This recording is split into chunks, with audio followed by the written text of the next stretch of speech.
Assalamualaikum warahmatullahi wabarakatuh. Selamat pagi semuanya. Perkenalkan, nama saya Fatimah dari Prodi Hukum Keluarga PHKB dengan NIM 121010527. Baiklah, di kesempatan kali ini saya akan menayangkan hasil presentasi saya dengan judul Persepsi dalam mata kuliah komunikasi dengan dosen pengampu Bapak Ansor MPDI.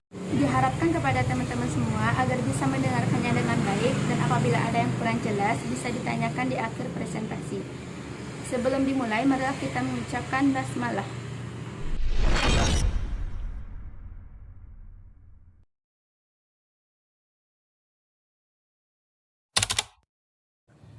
Sebelum saya memulainya, apakah teman-teman tahu apa itu persepsi?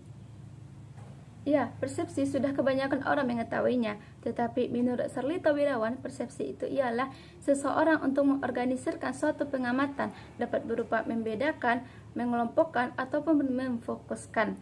Hal ini menyebabkan setiap persepsi orang-orang itu berbeda-beda, walaupun yang dibahas itu sama. Serta hal ini terjadi karena adanya perbedaan dalam hal sistem nilai dan ciri kepribadian setiap individu.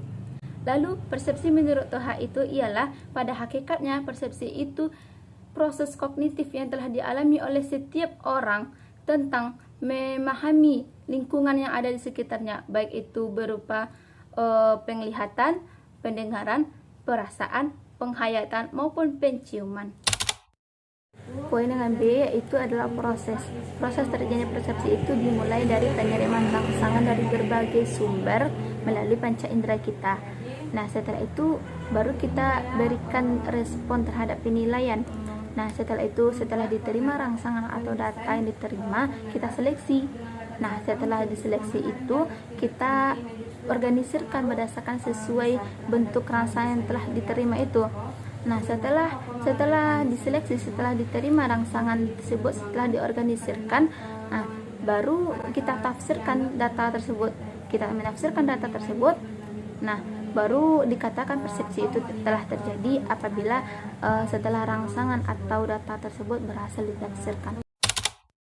Ada beberapa pengaruh persepsi yang timbul dalam komunikasi. Yang pertama itu bisa menimbulkan perdebatan, yang kedua itu bisa terjadinya kegagalan dalam penyampaian pesan, yang ketiga bisa terjadinya perubahan informasi, yang keempat itu bisa menyebabkan komunikasi itu kurang efektif, yang kelima itu bisa menimbulkan perselisihan, yang keenam bisa meningkatkan sikap saling menghargai, yang ketujuh itu bisa mengenal sudut pandang lain, yang kedelapan itu bisa menimbulkan sikap tidak judgmental.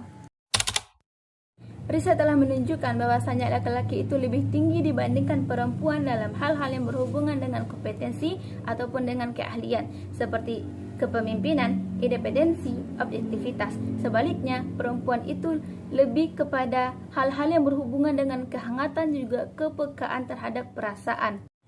Bahkan Mufassal Ar-Razi juga berpandangan bahwasanya laki-laki itu melebihi dibandingkan dengan perempuan dalam dua hal, yaitu ilmu pengetahuannya dan juga kemampuannya. Akal dan kemampuan yang dimiliki laki-laki itu melebihi dibandingkan dengan akal dan kemampuan yang dimiliki oleh perempuan. Jadi jangan heran kalau setiap pekerjaan yang dilakukan oleh laki-laki itu terlihat lebih sempurna dibandingkan dengan perempuan. Otak laki-laki itu tidak didesain untuk terkoneksi dalam hal perasaan dan juga emosi. Jadi kalau laki-laki itu memutuskan suatu perkara, dia jarang menggunakan perasaannya. Dibandingkan dengan perempuan, dia kalau memutuskan suatu perkara, dia pasti melibatkan perasaannya. Sebelum saya mengakhiri presentasi ini, apabila ada yang kurang jelas bisa ditanyakan. Semoga ilmunya bisa bermanfaat untuk kita semua. Apabila ada kata-kata saya yang salah, mohon dimaafkan. Saya akhiri dengan wassalamualaikum warahmatullahi wabarakatuh.